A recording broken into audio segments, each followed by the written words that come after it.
नमस्कार सखींनो, आपली दुनिया चॅनलवर आपले स्वागत आहे. सध्या आंब्याचं सीझन असल्यामुळे आपण आज आंबा मोदक करणार आहोत. त्यासाठी मी एक ओला नारळ घेतला, चांगला खोवून घेतला. त्यानंतर थोडेसे ड्रायफ्रूट बारीक करून घेतले, विलायची पावडर घेतली.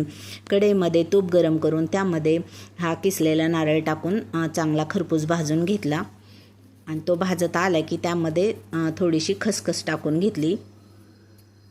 खसखस टाकून झाले की ड्रायफ्रूटही टाकून आपण हा व्यवस्थित खोबरे भाजून घेतले. त्यानंतर त्यामध्ये गूळ टाकून घेतले. गूळ विरघळत आला की त्यामध्ये मी आंब्याचा गरी टाकून घेतलेला आहे सखींनो, पण मला व्हिडिओ करायचा राहिला विसरून. त्यामध्ये विलायची पावडर टाकून आपण हे सारण तयार करून घेतलेले. आता याला थंड करायला बाजूला ठेवून देऊया.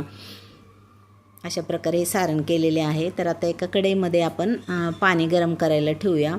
आणि आपले पाणी गरम झाले की त्यामध्ये चवीनुसार मीठ टाकून घेऊ. त्यामध्ये 1 चमचा तूप टाकून घेऊया.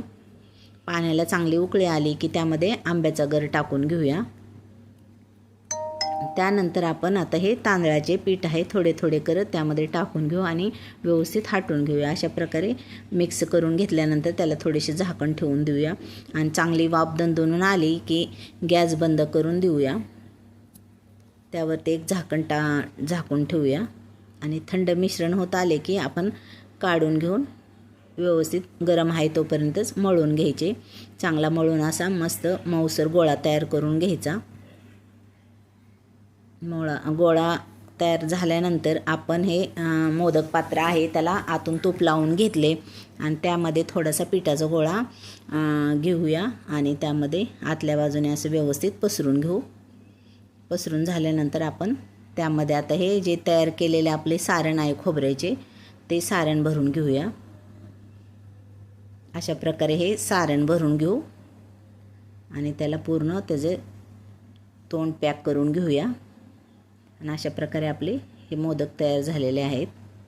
आता एका पातेल्यामध्ये गरम पाणी उकळायला ठेवूया. आणि त्यामध्ये हे आपण तयार झालेले मोदक आधी थंड पाण्यामध्ये बुडवून मग आपण त्या गाळणीवर ठेवून देऊ. याने मोदक आपले फुटत नाहीत. अशा प्रकारे सगळे मोदक मी चाळणीवरती ठेवून चांगले 15 ते 20 मिनटं वाफ काढली.